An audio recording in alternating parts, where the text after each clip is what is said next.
the afterlife. أعوذ بالله من الشيطان اللعين الرجيم. بسم الله الرحمن الرحيم. Brothers and sisters, Assalamu alaikum wa rahmatullahi wa barakatuh. Welcome back to another episode of our ongoing series regarding Qiyamah. So far we have covered some aspects of the day of Qiyamah while others remain. Today we intend to discuss the reckoning and the accounting. So this is the Hisab which happens on the day of judgment. Secondly, we are going to discuss the path, the Sirat, and its stops along the way. So let us begin with this episode. Now Hisab, I would like to begin by stating, is an incredibly vast subject. It is such a big subject that we cannot discuss even 1% of the total resources we have on it in the time limit we have.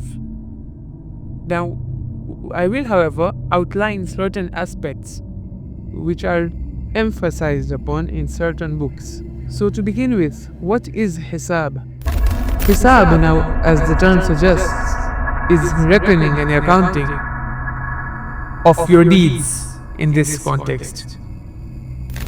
Now, Hisab occurs of your deeds. We don't know when exactly Hisab starts, but it would not be wrong to say that it starts from the moment your scrolls are given, the scrolls of deeds which we discussed in the previous episode, all the way until you reach your final destination, i.e. Jannah or Jahannam. Once Hisab is completed, the Kafirs and the Mushrikeen will be sent straight to Hellfire, as is suggested in multiple Hadith and verses of the Quran. I would state just one verse to help emphasize my point. From Surah Nisa verse 48, as you can see on your screens right now, the disbelievers will be sent straight to the Hellfire, for there is no forgiveness for he who does shirk. Now, on the other side of the spectrum, certain believers will be sent straight to Jannah. Now, the remaining, those who still remain without going to Jahannam or to Jannah, these people, they aren't to be categorized by people like you and I. They will be categorized based on different aspects of their beliefs and other factors, such as if they have any good deeds to their names. For example, Silatul Raham. Do the Holy Prophet, the Aimma, or does anybody want to intercede for them? What types are their sins of? All these factors play a part in deciding how they will be judged. This seems like a good place to bring up the Hadith by Imam Ali, which says, there are 3 types of sins, and they will be dealt with differently on the day of judgment. The first type of sin is against yourself. So this includes missing salah, missing saum, etc. Basically, you're not fulfilling your obligation. The second type of sin is the sin towards Allah, which means doing shirk. This is an unforgivable sin, as we just saw in the previous ayat of Surah Nisa. And lastly, the sin done against the people. This sin can be forgiven, but not by Allah. He may forgive you, but He won't, because you have not taken away His right. You have taken away the right of another person. You have taken Haqqun Nas. You can only get forgiveness from that person, and that's when Allah will forgive you. Another factor which may influence your judgment is, if you committed a sin, were you punished by a rightful Imam or a rightful authorized person by Sharia in this world itself? For example, if I stole something and I was punished for it in this world, we all know Allah is all just. He will not punish me twice for the same sin. Now, if you have a sin against someone else, there are 2 traditions indicate what might happen. The first one states that if a believer commits a sin against someone else, then on the day of judgment, Allah will give time for everyone to find their oppressors. Once everyone has found their oppressors, Allah will allow them to forgive the oppressor. Now, those who will not forgive, the vast majority will not forgive actually, Allah will order Ridwan, the angel of paradise, to bring a piece of paradise in such a way that it is visible to everybody. Then it will be said that whoever forgives will get a place in Jannah. Most of the people will forgive, but many still won't forgive. These oppressors who have still not been forgiven will not be allowed to enter Jannah, no matter how good they were, until they have gone to hell and the dues have been repaid. That is one aspect or one idea that was introduced to us. The second version suggests that most people will only forgive provided the oppressor gives his good deeds to the oppressed. And if that does not suffice, meaning the good deeds taken were not enough, then the bad deeds of the believer goes to the oppressor, or of the oppressed goes to the oppressor. Can we really afford to take other people's sins on top of our own sins and lose our good deeds on the Day of Judgment? We cannot.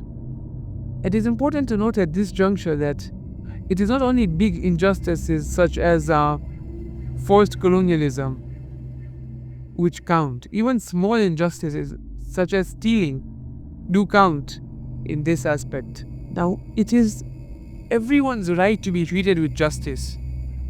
And while we can expect mercy from Allah, we shouldn't be entitled to the mercy, because Allah is all just, and the mercy is for those who He is pleased with, and those who He wants to be graced with mercy will gain mercy.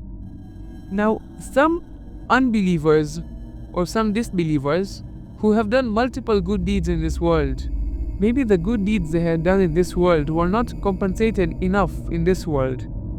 So what happens to these people? For example, Hatim, the ruler, he was known for charity to such an extent he gave away his riches in charity.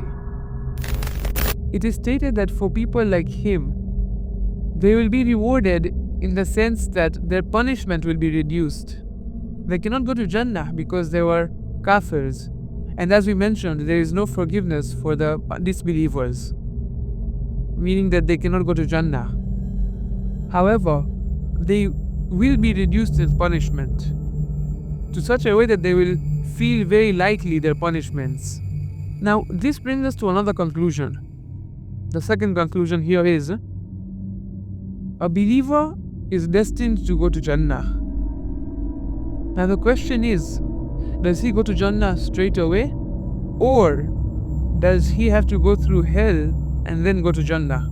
If you remember from a few episodes back, we had mentioned that there is a squeeze in the grave which can help us reduce your punishments, even negate them if your sins were few, or you undergo your punishment in barzakh, or you undergo your punishment in this world through tribulations and trials.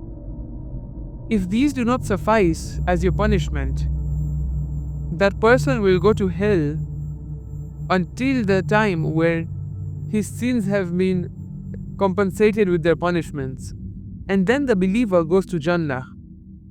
However, as we know, Allah is Ar-Rahman, but He is also Ar-Rahim, which means He has a special kind of mercy towards the believers. Allah may excuse a person from hellfire because of one or two good deeds that pleased Allah significantly. Or maybe He gets the shafa'at of other people, like the Ahlul Bayt alayhimus salam, or others, believers.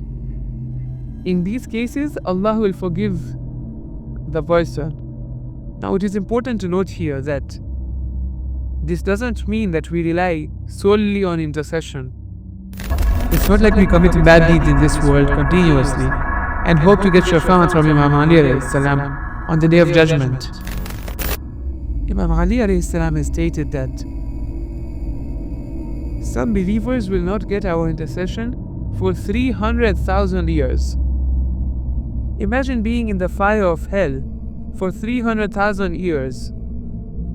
We cannot really afford that, so we should do good deeds in this world to at least minimize, if not nullify, our time in Jahannam.